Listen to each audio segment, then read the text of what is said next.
The storm came down like a punishment that night, angry winds lashing the trees, thunder cracking open the sky, and rain hammering the roof of Noah Carter's old Ford pickup as he drove along the dark back roads of Willow Creek. It had been a long day at the carpentry workshop, followed by an even longer evening helping his daughter Lily with her science project on cloud formations.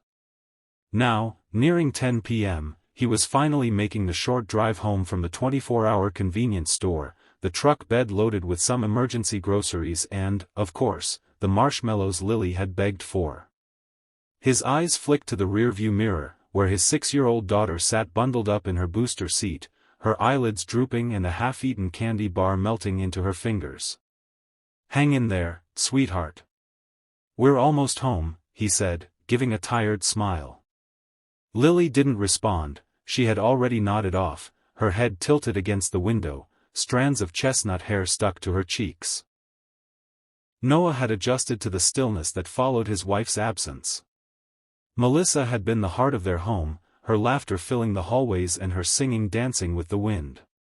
Cancer had claimed her in the cruelest way 3 years ago, leaving Noah shattered and uncertain, but fiercely determined to be everything for Lily, mother, father, protector, and friend. Since then, his world had grown smaller, quieter, but also more focused. Every meal, every school pickup, every scraped knee, it all revolved around Lily. As the truck climbed a curve by a dense patch of pine trees, Noah squinted through the rain-blurred windshield. Then he slammed the brakes. A figure stood at the side of the road, soaked to the bone and clutching something tightly against her chest. Her camo jacket flapped in the wind. She was barefoot, or close to it, her boots were muddy, waterlogged, and barely clinging to her ankles. And despite the storm, she stood rooted in place, not waving, not calling out. Just watching. Noah's heartbeat quickened. In his rearview, Lily shifted in her sleep. He rolled the window halfway down and shouted over the rain, "You okay? Do you need help?" The woman nodded hesitantly, stepping forward. "Please, my car's dead about a mile back. I was heading into town, but the road's washed out. I've got a baby. I didn't know where else to go." Noah was out of the truck in a second, pulling his jacket over his head and running to her side. Her face was pale, freckles dotted across her cheeks beneath soaked bangs. She cradled a tightly wrapped infant in a gray blanket. "You're soaked," Noah said, gently guiding her toward the truck. "Come on, get in. I've got heat and a roof. And the roads ahead aren't going to clear anytime soon." "I don't want to cause trouble," she said, her voice ragged. "I'm not. I didn't expect anyone to stop." "You didn't cause the storm, did you?" he asked, managing a half-smile. "Then you're not the trouble here." He opened the passenger door and helped her in, careful not to wake the baby. The heat was already blasting. Lily stirred but didn't wake. Noah settled back behind the wheel and glanced sideways. The woman clutched the baby like her life depended on it, rocking gently. The blanket shifted just enough for Noah to glimpse a small, flushed face, pink from cold but peaceful in sleep. "I'm Noah," he said, keeping his voice soft. "And that little one back there is my daughter, Lily. We live just a few miles from here. You can dry off and figure things out when you're warm." She hesitated before speaking. "Sergeant Ava Monroe. That's Caleb. He's 6 weeks old." Noah took a breath. 6 weeks? And you're out in this weather? Alone? "I didn't plan it this way," she said quickly. "I just needed to get away. Away from a situation that, let's just say, wasn't safe." Noah didn't press. He knew the sound of someone barely holding it together. They rode in silence the rest of the way. When they pulled into the gravel driveway of Noah's farmhouse, Ava exhaled as though she'd been holding her breath for an hour. The porch light flickered weakly against the sheets of rain.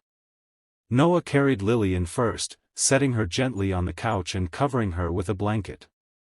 Then he came back for Ava, who was struggling to manage both her shaking legs and the baby. Without asking, he reached out and took the baby in his arms. He hadn't held an infant in years. But the moment he did, a long-dormant part of him awoke. Caleb was light, warm, and smelled faintly of powder and milk. His tiny face crumpled at first but then relaxed against Noah's chest. Inside, the house was rustic but cozy, hardwood floors, handmade bookshelves, a stone fireplace already crackling with warmth. Ava stood near the door, dripping water onto the mat. Noah handed her a towel and nodded toward the bathroom. "Clean up. I'll find something dry for you to wear. You can crash in the guest room." She hesitated. "You don't even know me." "I know a soldier walking barefoot in a thunderstorm with a newborn isn't out here for fun," Noah replied. "That's enough for now." When Ava returned, wearing an oversized flannel shirt and Noah's old sweatpants, she looked more like someone's sister than a military sergeant. Her face had softened, though her eyes remained guarded. She sat cautiously on the edge of the couch, watching Noah rock Caleb. "He likes you," she murmured. "I remember the trick," Noah replied. Lily was a fussy baby. Colic for weeks. Single dad, huh? Widowed. 3 years. "I'm sorry," she said. "I'm alone, too." Caleb's father wanted no part of this life. Once I told him I was pregnant, he vanished. And the army, well, they don't exactly hand out medals for motherhood. "You went AWOL?" Noah asked, not accusing, just curious. "I left after maternity leave. They extended it, then retracted it. I knew they'd take Caleb into temporary care if I didn't return on schedule. So I ran. Figured I'd find a lawyer, fight it. I just didn't expect to break down in the middle of a storm in a town I've never heard of." Noah was silent for a long moment. Then he handed Caleb back to her, gently. "I don't know how much I can help, legally," he said, "but you're not alone here. Not tonight. Maybe not even tomorrow, if you don't want to be." Ava's breath hitched. Her chin trembled slightly, and she quickly looked away. "I haven't cried in years. They train it out of you. But I almost did just now." He didn't say anything. He just let the fire crackle and the silence grow warm instead of awkward. Later, after Lily had been tucked into bed and Ava had retired to the guest room with Caleb sleeping beside her in a laundry basket padded with blankets, Noah stood by the window, watching the storm finally begin to calm. The wind had eased to a whisper, and the rain had softened to a drizzle. He thought about the strange course of life. How one unexpected storm could bring strangers to your doorstep. He didn't know what tomorrow would hold, if Ava would leave, if someone from the military would come looking, or if he'd end up tangled in some legal mess for harboring her. But when he'd held that baby in his arms, something had stirred. A sense of purpose. A longing.